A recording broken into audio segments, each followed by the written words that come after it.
Agora na Rádio Maria Brasil, o Leigo no Mundo, com Emanuel Júnior.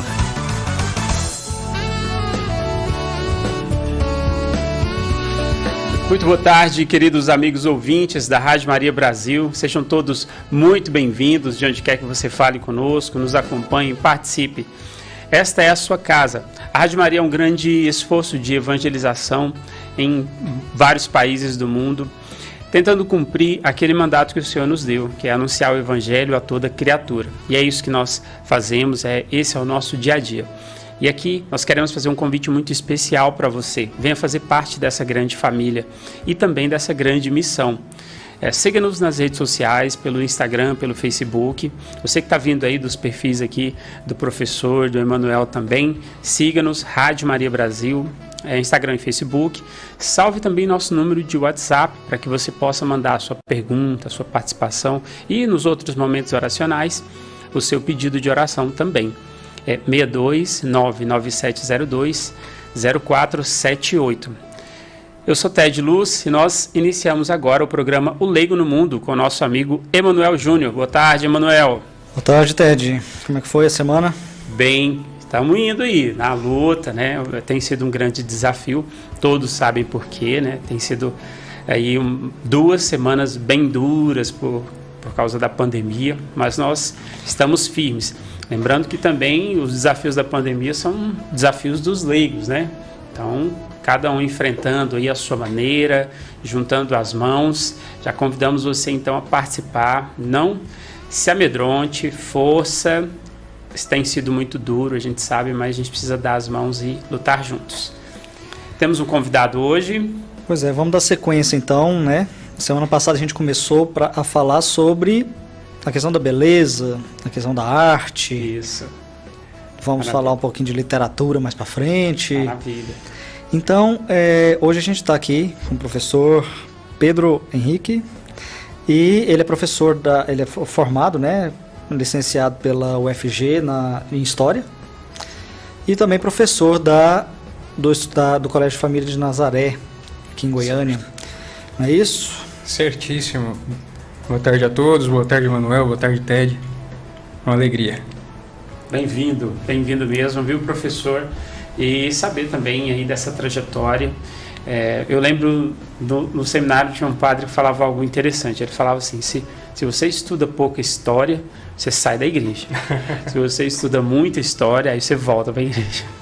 Então eu achei legal essa perspectiva de quanto mais a gente tem umas coisas, né, uns capítulos assim meio sombreados, né? Mas ao mesmo tempo a gente tem muitas luzes. Né? Com certeza, com certeza. Há um campo enorme a ser estudado dentro da universidade, é um campo de apostolado dentro da universidade, né? E se nós nos amedrontarmos, né, não vai haver quem na universidade faça esse trabalho. Não vai haver quem realmente conte a história como deve ser contada. Não vai haver quem estude a história segundo os métodos através dos quais ela deve ser estudada. Então, que tenhamos coragem, né? Tenhamos coragem. É um campo enorme a ser devastado aí, né? A ser desbravado, melhor dizendo. Semana passada a gente falou com uma pessoa que conversou aqui com a Ingrid, e ela mexe com a parte de teatro, dança e tudo mais, né? Eu fiz um comentário que eu acho que vai servir para você, apesar de não ser a mesma área. Não é uma área fácil de estar para um católico, não? Não, de forma alguma não é fácil. Não vou nem dizer a área, a faculdade, a universidade como um todo, sim. Sim, há muito tempo a universidade tem sido um quartel-general para a formação ideológica, isso não só no Brasil, mas internacionalmente. Faz parte do itinerário, né, do caminho de certos ideólogos, dos cabeças desses movimentos políticos, tornar a universidade um braço da luta política também. Uhum. Mas que isso não nos amedronte, né? Certa vez nós estávamos falando sobre isso também no colégio. Se nós nos amedrontarmos, não haverá quem faça esse trabalho de apostolado. É campo nosso, a universidade Sim. É obra nossa, né? Não sei se todos os ouvintes sabem disso, mas a universidade é obra nossa, né? A universidade surge no seio da igreja, né? Surge para conduzir a pessoa no caminho da verdade, e a verdade é absoluta, né? Um dos temas que nós vamos falar hoje aqui é justamente esse, né? Do relativismo. A verdade é absoluta, a verdade existe. Existe uma verdade. Eu tenho falado, inclusive, sempre tentando fazer uma conexão entre os vários programas que nós temos. É impressionante como todos eles se encontram, se conectam. Na terça, ontem eu estava falando com o padre Luiz Fernando sobre ele deu uma perspectiva histórica. Eu convido vocês mesmo a verem esse programa, e também o nosso querido espectador e ouvinte, porque ele fez uma perspectiva histórica fenomenal. Eu fiquei pensando, nós como católicos, a gente desculpa a palavra, mas a gente é muito mole, porque quando você vai ver a história, a igreja, claro, com as suas falhas, com as falhas das pessoas, né? Mas ela construiu muita coisa, as bases da sociedade. A gente falava das instituições, inclusive as escolas, né? Como tudo foi construído. Eu sou músico. Quando a gente vai estudar a história da música, a gente estuda basicamente a história da igreja, porque as duas são contíguas, né? Então, fica aqui o nosso convite para você que nos escuta, nos acompanha, que você conheça mais a história profundamente, não só a parte sombreada, né, como eu disse, mas também a parte da construção da sociedade e tudo mais. Nós falávamos no programa passado, então, sobre estética, né? A Ingrid veio, ela é profissional de educação física, tem várias formações pós-graduação na área de dança, movimento e tudo mais, e também artista, né? Atriz, e ela une essas duas coisas com esse desafio, por isso que o Emanuel coloca, né? Que é um desafio viver isso na igreja, a dança, o teatro. E esses programas fazem parte de uma série que a gente vai trabalhar a estética de maneira geral, né? E hoje, né, a gente vai falar aí dessa história. Aí como que é? Como que a gente começa? Por onde você quer começar? Certo, eu vou pegar o gancho de uma fala sua, Ted, que estudar a história da arte é estudar a história da igreja ao mesmo tempo. Sim. Por que há essa coincidência, né, entre esses dois assuntos, entre essas duas histórias, a história da arte e a história da igreja? Porque a arte no Ocidente, no seu ponto alto, no seu ápice, é guardada pela igreja, né? Todo o desenvolvimento da arte ocidental, e não só da arte, mas da filosofia, da ciência, né? De maneira geral, é ao mesmo tempo a história do catolicismo, a história da igreja no Ocidente, né? Então a igreja guarda este tesouro artístico, a igreja guarda as boas influências dos antigos, né? E impede que essa boa influência caia no esquecimento, impede que essa boa influência seja colocada para fora, né? Então, a igreja é responsável por guardar este bom tesouro da arte, né? Este bom tesouro da arte. Maravilha, maravilha. Certo. Como, por exemplo, a própria música, né, da qual você estava falando. A igreja é responsável por dar as bases para a música ocidental, de certa forma. No gregoriano nós temos isso, né? O gregoriano é o estilo artístico próprio da igreja, né? O estilo musical próprio da igreja. No gregoriano nós temos as bases da música ocidental. E todas as vezes em que a arte parece decair, né, é justamente nestes momentos que há um esquecimento dessa perspectiva transcendente da arte, né? Já que a arte como nós a conhecemos, né, porque é um termo mais amplo, mas a arte como nós a conhecemos é a arte que produz beleza, né? E essa arte que produz beleza foi guardada e desenvolvida dentro da igreja no Ocidente, e essa arte que produz beleza, quando vai para o seu ponto mais baixo, é justamente porque se esquece dessa perspectiva transcendente, se esquece da bondade, né, que vamos dizer assim, um dos objetivos da arte. Porque o objetivo da arte é a produção de beleza. A arte precisa produzir coisas belas. Mas o que é beleza se não a bondade sensível? Porque quando nós perguntamos sobre bondade, né, talvez venha alguma ideia na nossa cabeça. É algo muito abstrato. Mas quando nós vemos uma peça artística, nós vemos a bondade concreta, né? Sensível, alcançável pelos nossos sentidos. É nesse sentido que eu quero dizer sensível, né? Porque é alcançado pelos sentidos.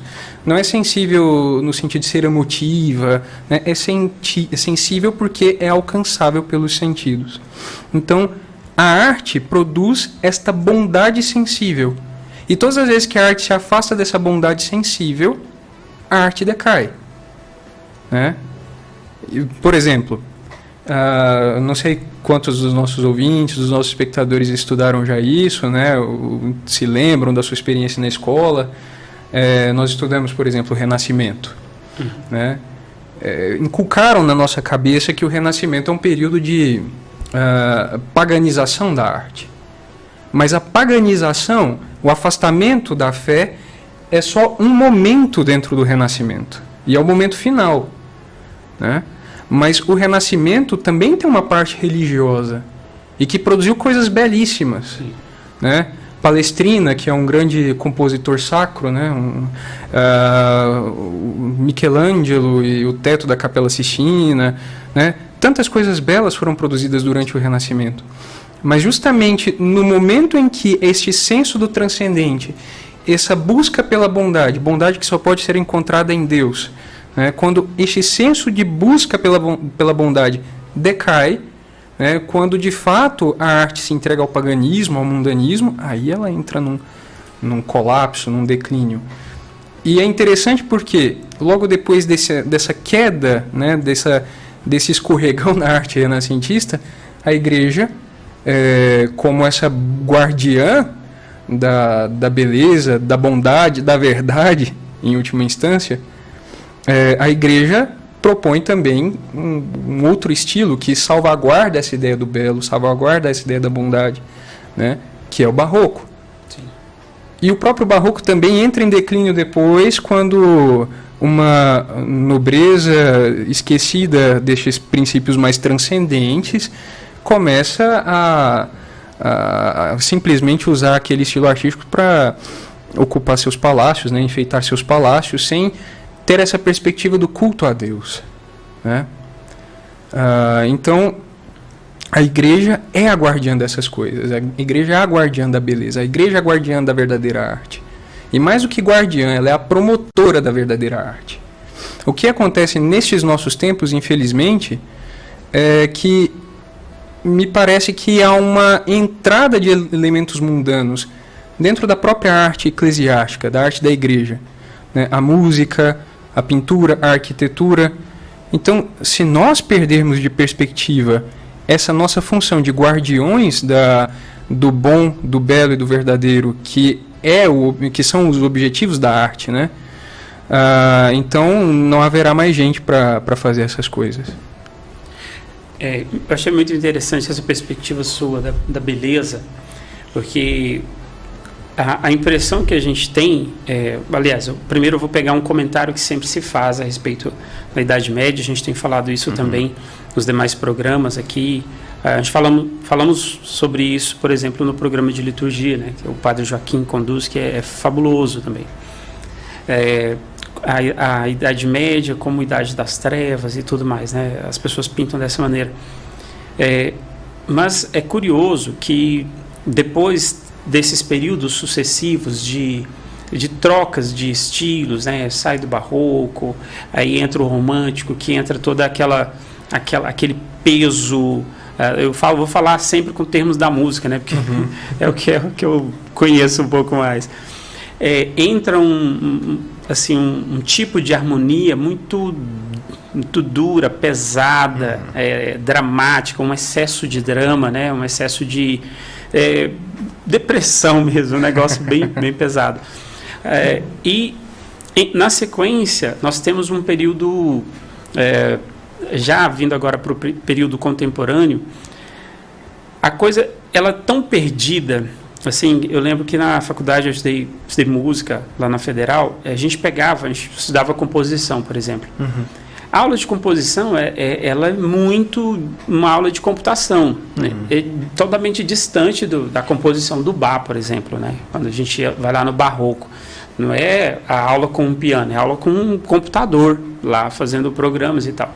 E aí você fica observando, para quem conhece, para quem eu toco no violão, por exemplo, um prelúdio do Bach, né? Aquele minueto, um minueto tão famoso do Bach, né? Aí quando você vê a música contemporânea,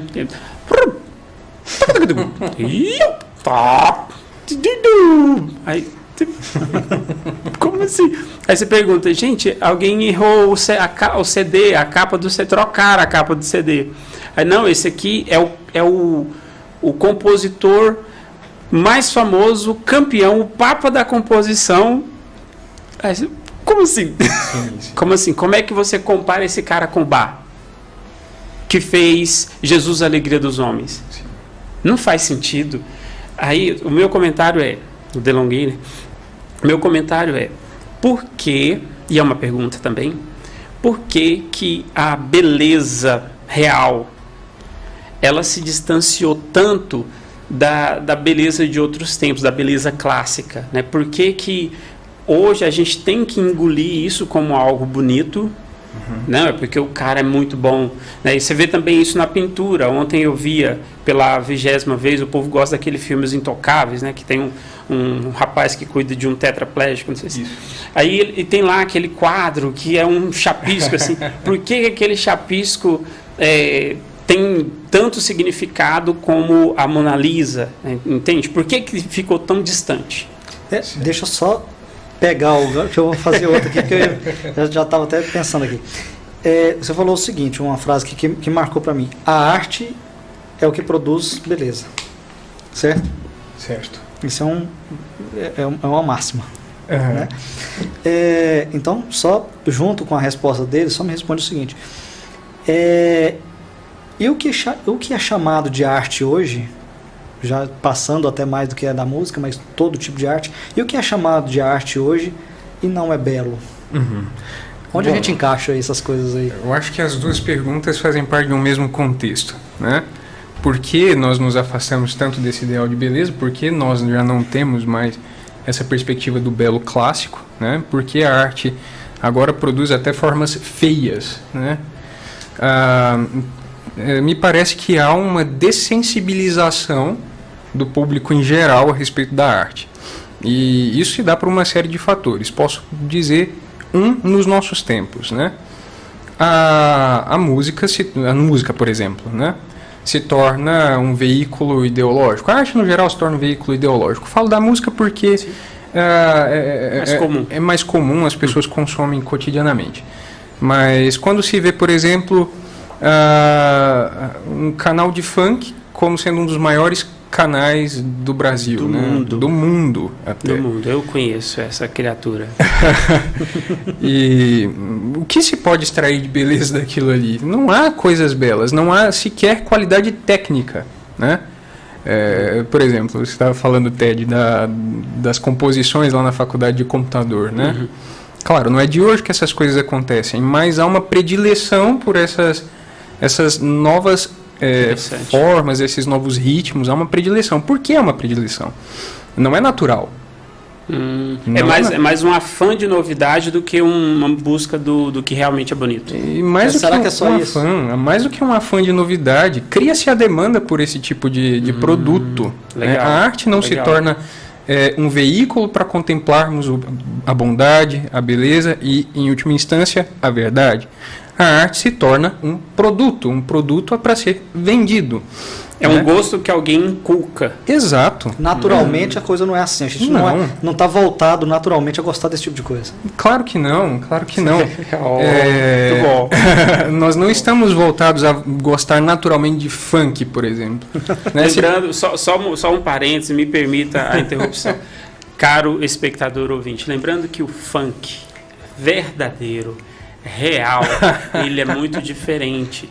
É um funk que nasceu como uma batida rítmica dançante, assim, muito agitada, animada, mas que não tem nada a ver com essa vertente envenenada, enfraquecida e que envenena você, que envenena as casas com conteúdo além de detestável, devastador. Agora eu vou pegar essa palavra. Devastador, que destrói a beleza, por exemplo, da compreensão infantil, que é devastador. Olha essa palavra, devastador. Então, isso não é um funk verdadeiro. O funk verdadeiro é outra coisa, é o funk do Ed Mota, viu? Então, é outra coisa. Essa vertente abrasileirada, feia, que nojenta, desculpa, estou exagerando, mas não é funk. O Ted ficou emocionado. Fiquei. Bom, eu vou só pegar uma palavra sua, arrematar esse primeiro comentário para responder a pergunta também. Você disse a palavra envenenador, né? De fato, essas coisas nos envenenam. Sim. Né? Peguem os nossos filhos, os nossos alunos. Eles têm uma grande dificuldade de concentração. Um dos motivos, o uso exagerado de rede social, informações rápidas. Sim.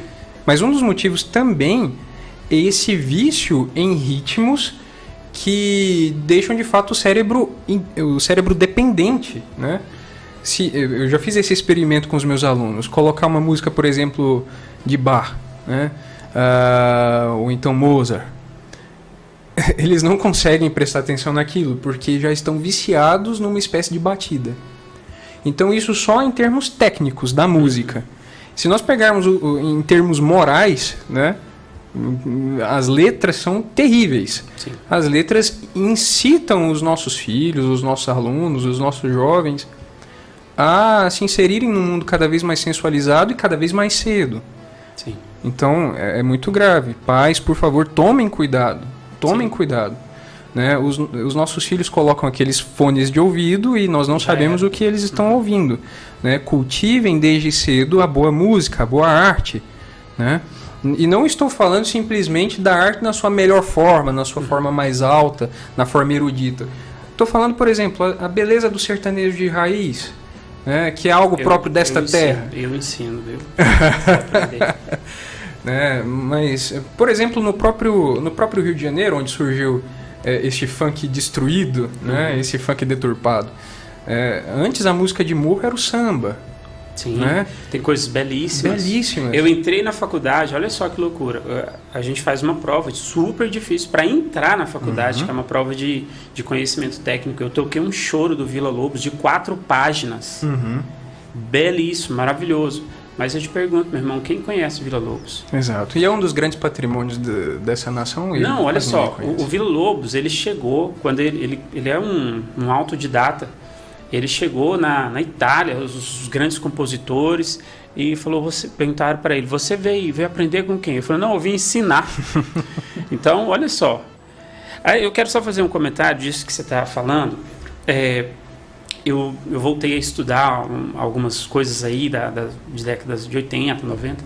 Eu vi um vídeo da Carly Simon, e ela tem uma composição que chama Coming Around Again, linda, linda, e numa das regravações da música, ela grava com uma vista para o pôr do sol, a banda tocando, e vem umas crianças assim, e fazem um back no final, canta Ipsy Dipsy Spider, um negócio lindo, lindo.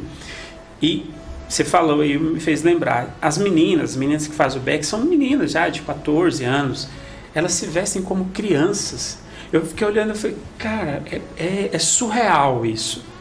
Se você pega uma menina dessa idade hoje,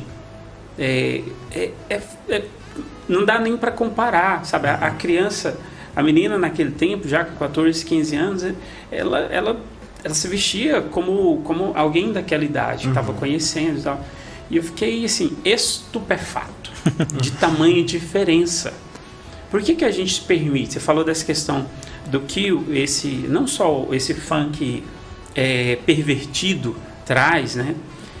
Mas como a gente não percebe como isso está esfrangalhando as nossas relações, né? E a gente acha que isso é normal. Um outro comentário que você fez foi a questão do celular. Olha só, acompanhando um influenciador digital esses dias, perguntaram para ele assim, seus filhos têm celular? Aí ele falou, de jeito nenhum. Os caras do Vale do Silício que inventaram o celular, nenhum deles deixa o filho usar o celular. filho criança, né? Ou seja, eles sabem o que é o celular, porque foi eles que inventaram. Enquanto a gente aqui, a gente vai na enxurrada, né? Enquanto aqui a criança nasce, ela já nasce, às vezes faz parte daquela lista de presentes, né? Um celular já para ver a galinha pintadinha. Chá de bebê? Exato. Chá de bebê, para já ver a galinha pintadinha, para já ver, e tem isso, né? Você sai, a gente não tá saindo faz tempo, né? Mas você sai, vai nos lugares e você vê pais, né? A gente que tem filho, a gente vai só em lugares que dá para criança ficar, né?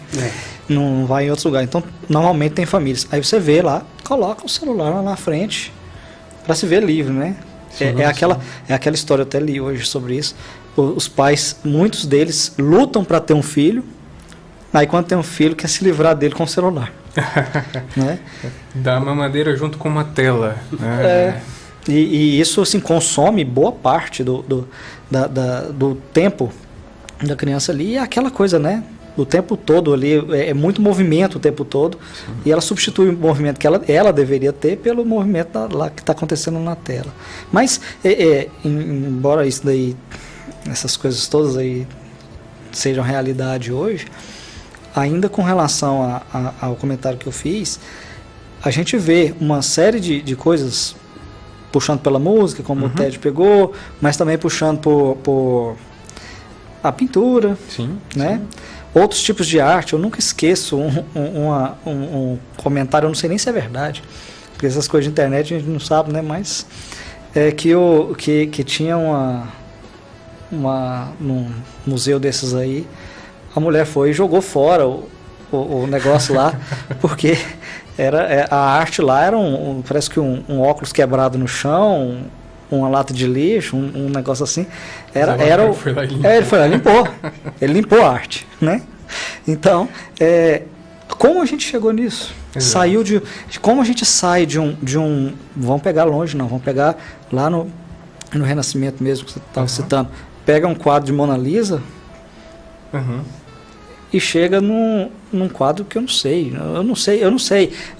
sei apreciar aquilo, né? Pode ser ignorância minha, mas para mim muitas vezes pegou a tinta e jogou lá na tela. Sim, sim. Como a gente sai de uma coisa e chega em outra assim?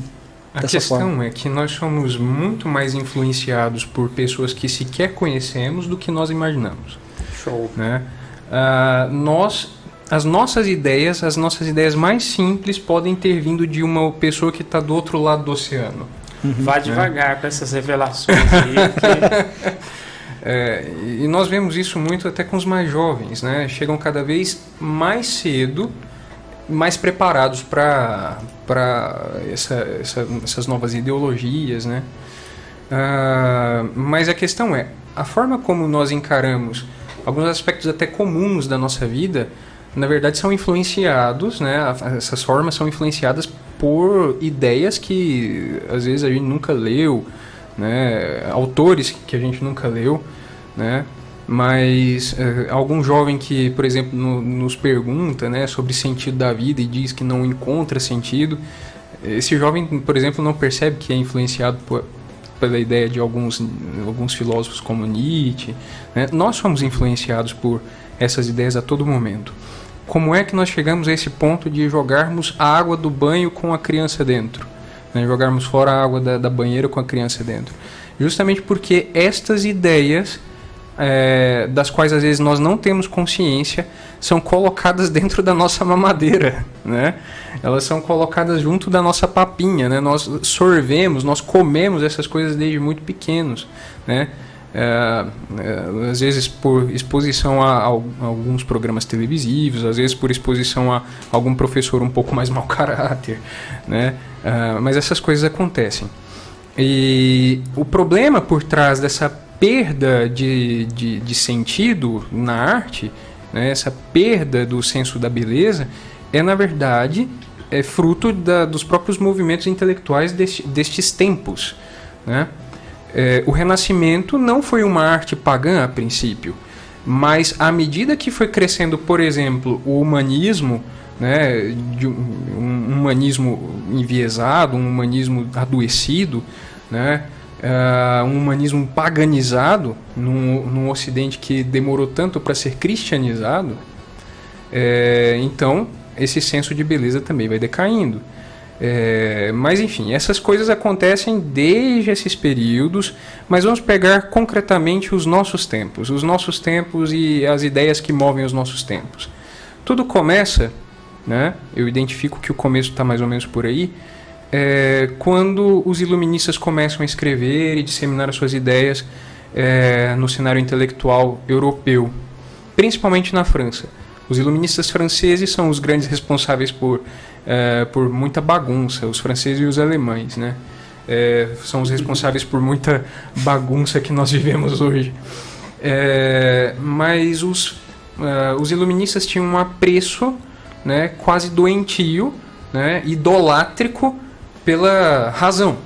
E eu falo idolátrico porque, de fato, começam a perder o senso da transcendência, de Deus, da religiosidade, e começam, não há outra expressão para isso, começam a pôr fé na própria ciência, na própria razão. Nada pode nos dar resposta a não ser a própria razão. Se não tiverem fórmulas matemáticas, se não tiver comprovável em laboratório, se não for extremamente racional, isso não nos serve. E essas ideias começam a passar também para a arte. A arte se torna cada vez mais racionalista, né? Mas o grande perigo por trás disso, a perda do senso de transcendência.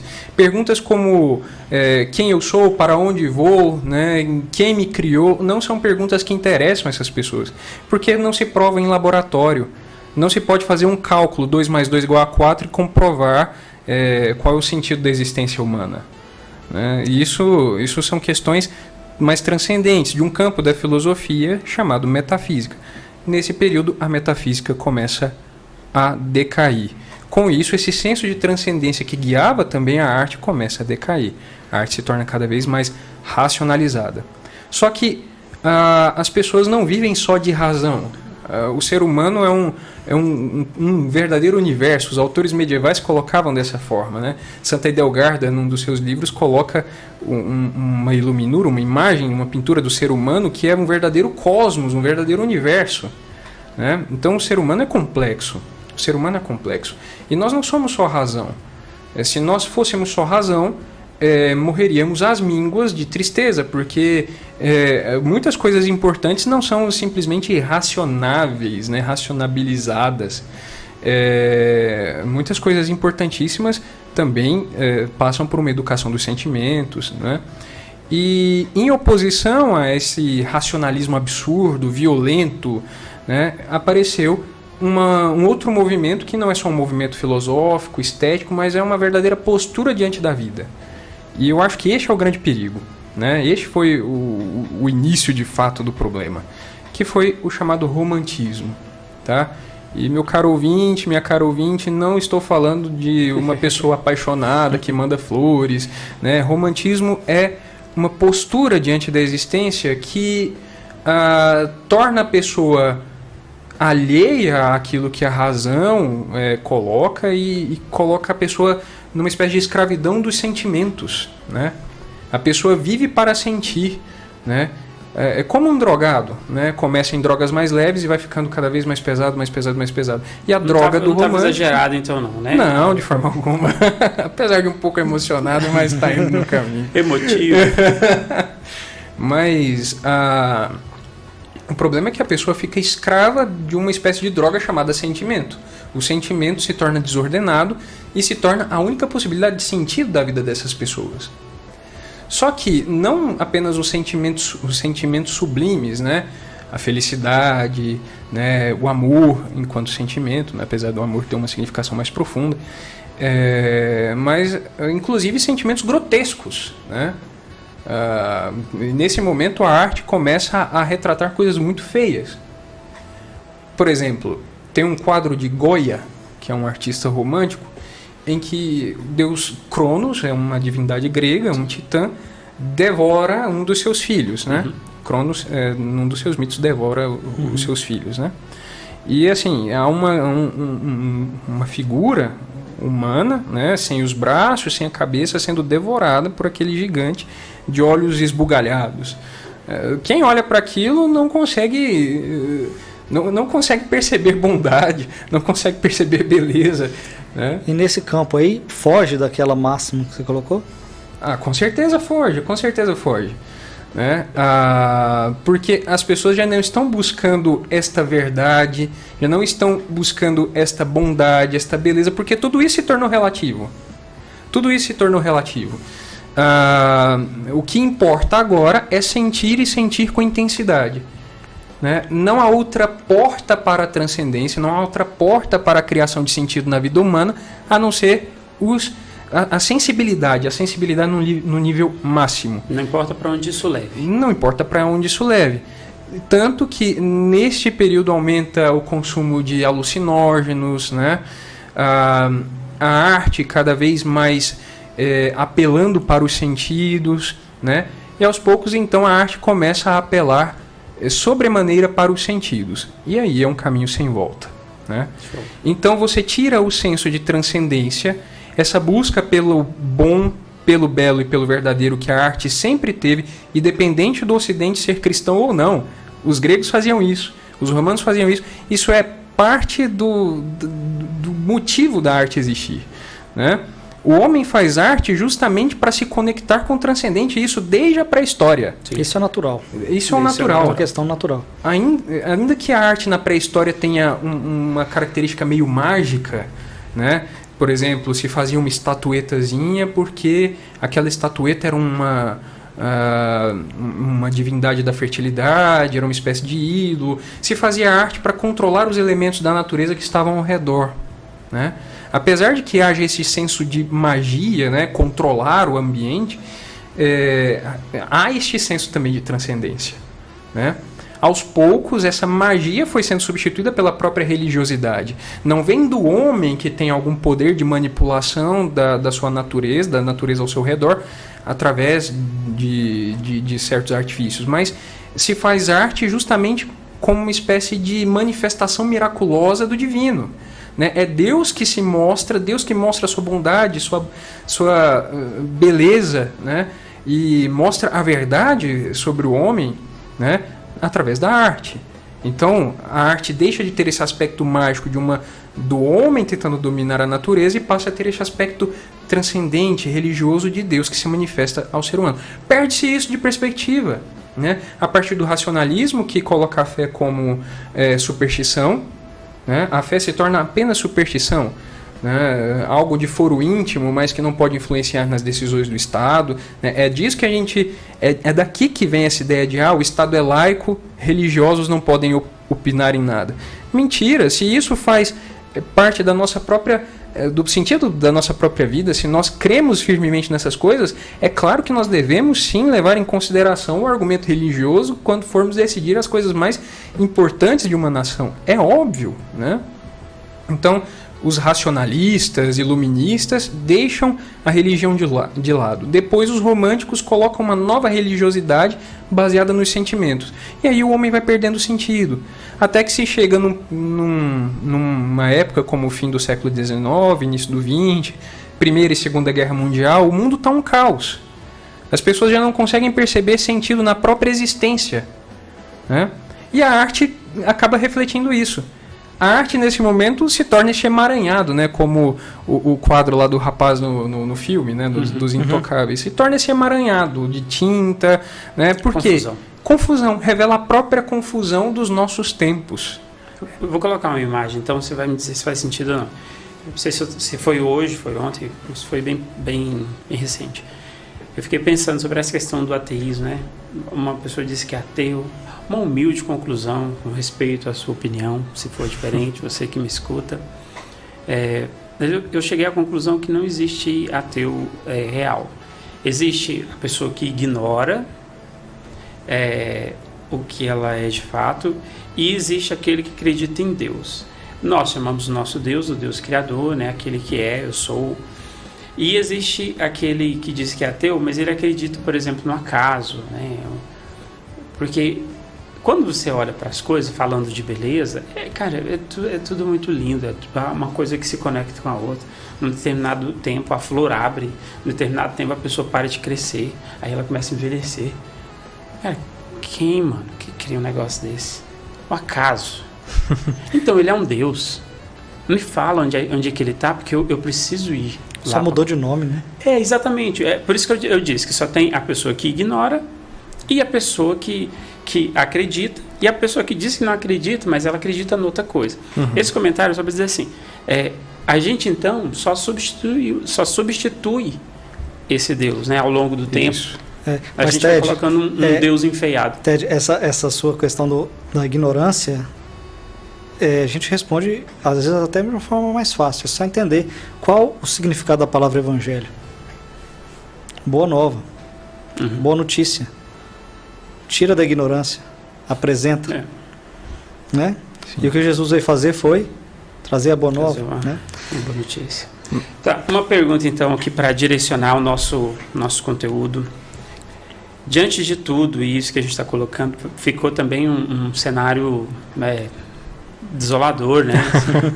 Poxa, parece que a gente está caminhando para um precipício. Então a pergunta para a gente já começar a concluir aqui a ideia. Primeira, tem solução? Tem. E a segunda, o que a arte? É um programa, né, sobre a estética, sobre a beleza, uma série de programas. Então, se tem solução, como que é essa solução? Eu acredito, eu sou otimista nesse sentido. Eu acredito que tem sim solução, mas não é uma solução fácil e não é uma solução rápida.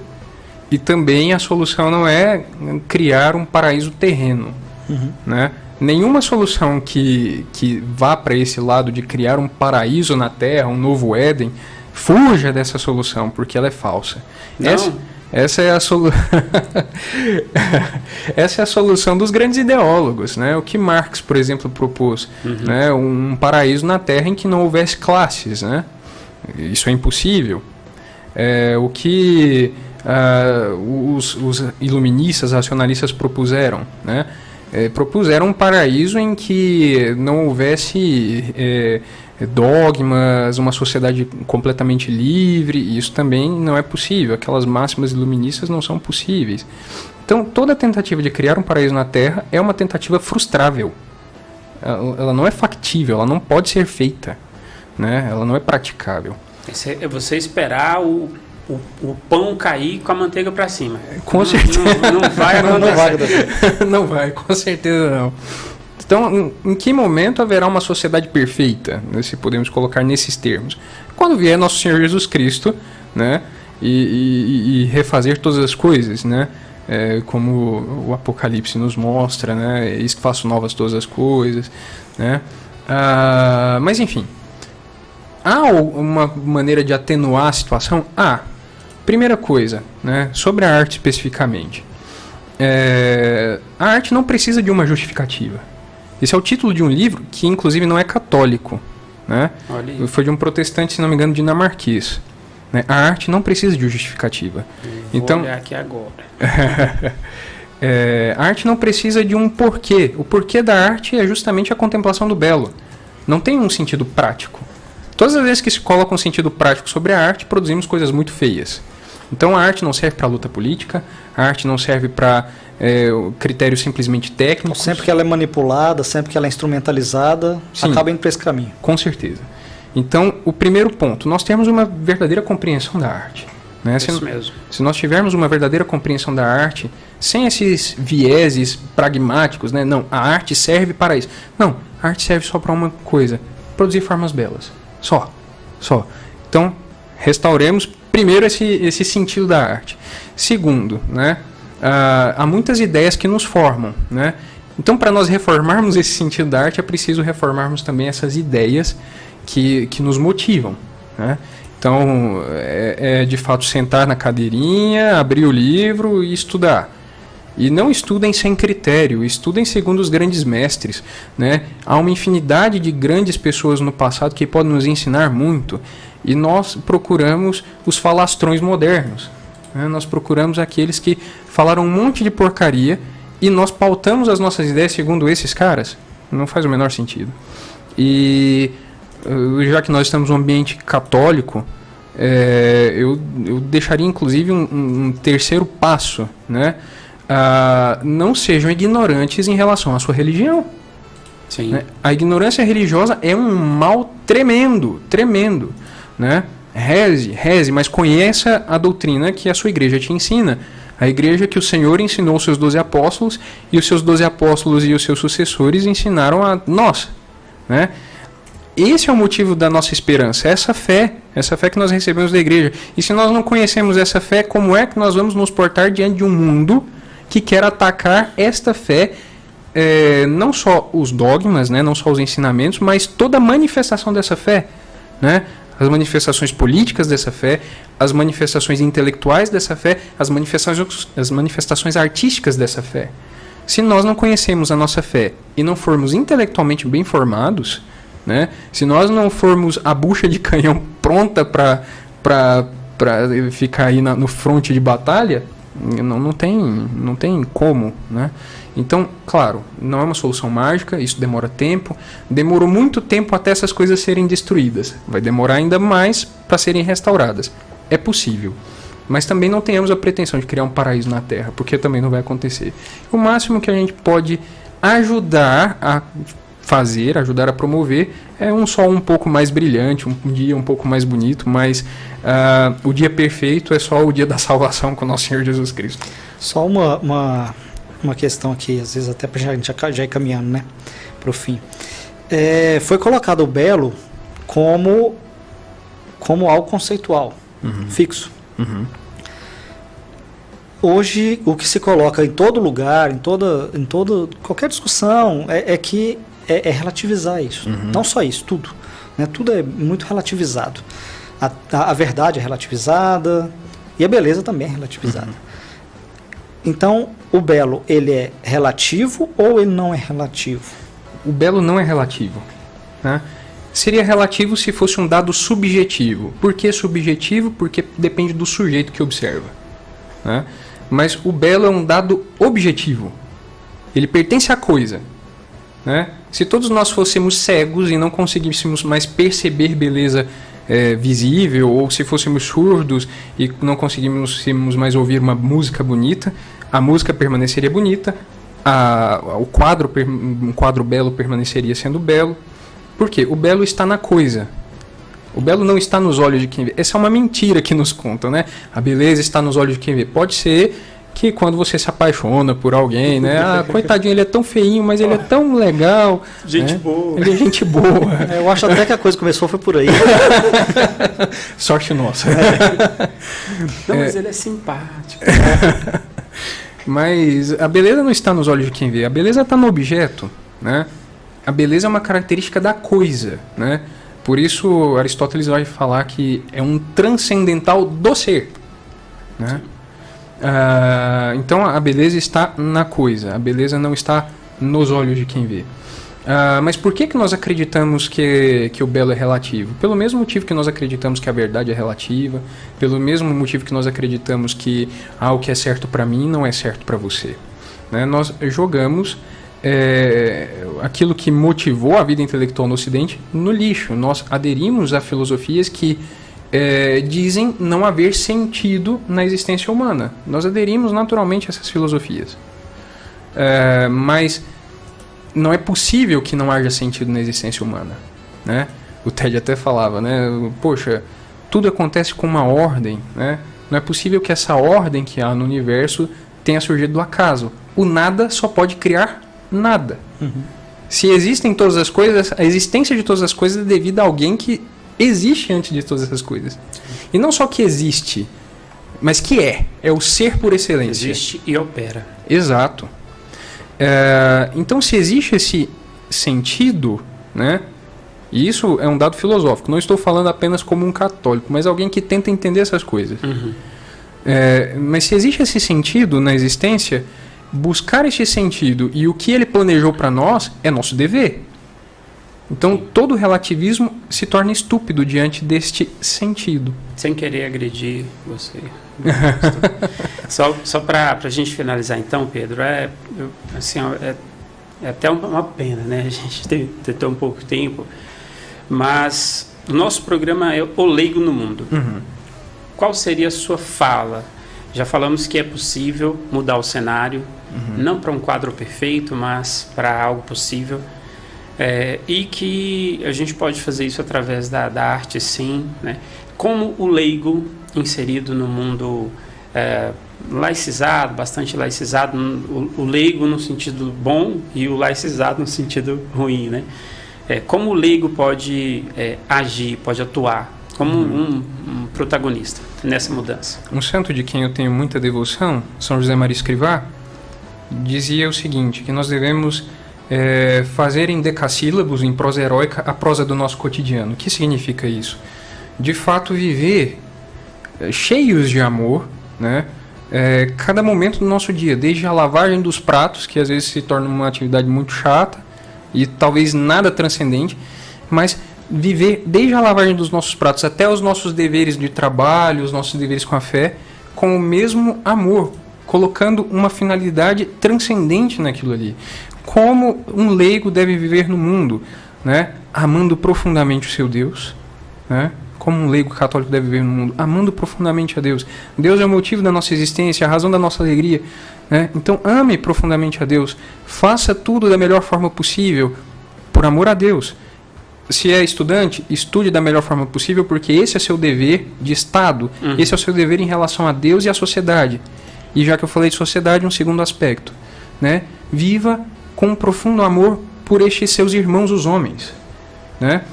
Trabalhe para servi-los, né? Trabalhe para servir a Deus, em primeira instância, o trabalho como um serviço a Deus, e trabalhe para servir aos irmãos, né? Se nós vivermos com os nossos olhos voltados para o céu, mas com estes dois pés bem firmes na terra, né? Bem dispostos a caminhar longas distâncias, bem dispostos a trabalhar da melhor forma possível, nós podemos transformar a sociedade. Mas começa por uma transformação interior, né? Começa por uma transformação interior. Que não dependamos de político X ou Y, de um transformador social, né? Nosso Senhor Jesus Cristo já afastou essa possibilidade quando foi tentado no deserto, né? Transforma essas pedras em pão, mata a tua fome, mata a fome do mundo inteiro.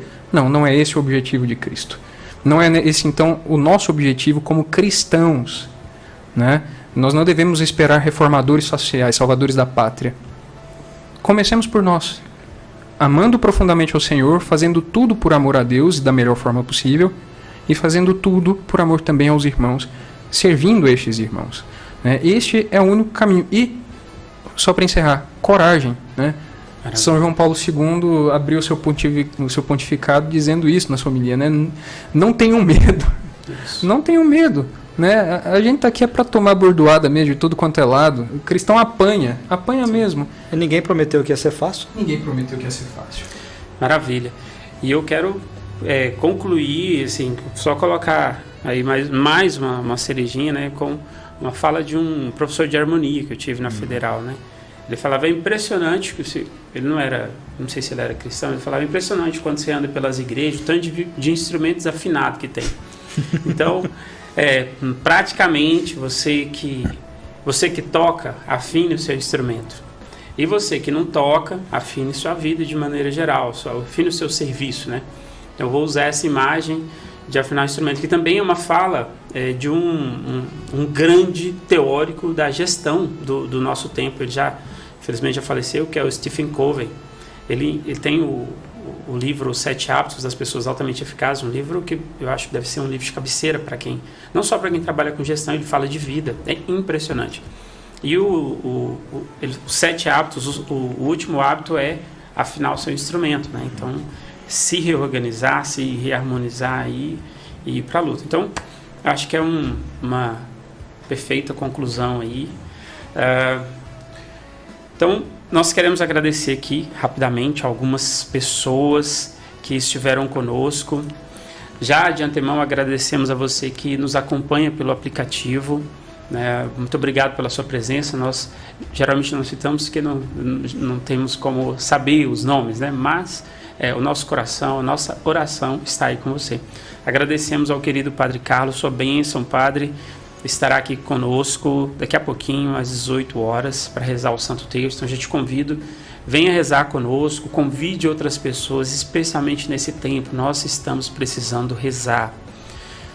Agradecemos a Cristina Castelo Alves, a Margarete Duarte, a Rosângela Correia, Carlúcia Neves, o Alex Gonino, nosso parceiro aqui, a Ellen Jordana. A Ellen Jordana está sempre aqui conosco. Será por quê, né?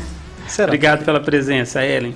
A Maria Anália Gonçalves, a Ruth Vaz, o Marcos Paulo, nosso vizinho aqui, Cíntia Leite, Áurea Silva, Aimee, eu vou tentar ler agorinha.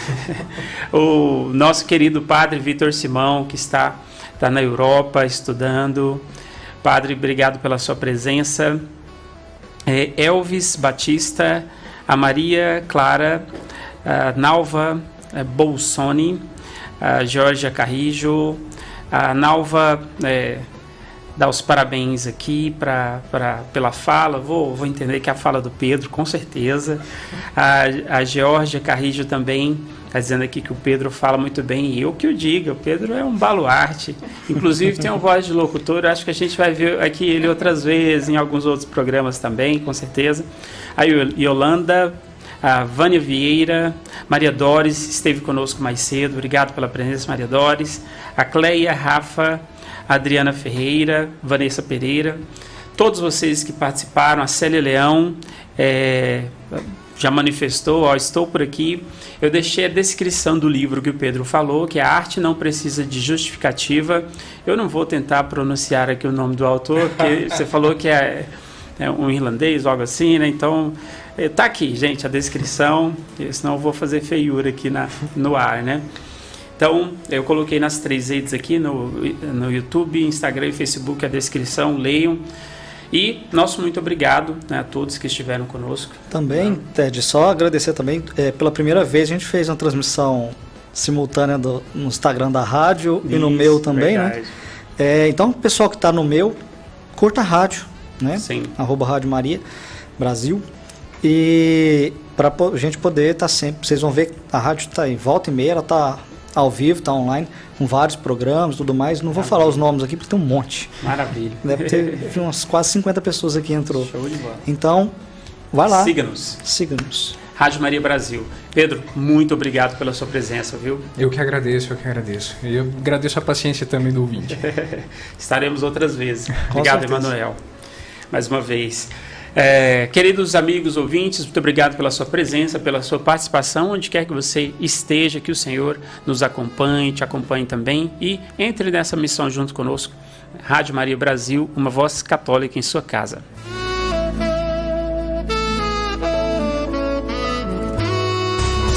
Você acompanhou na Rádio Maria Brasil, o Leigo no Mundo, com Emanuel Júnior.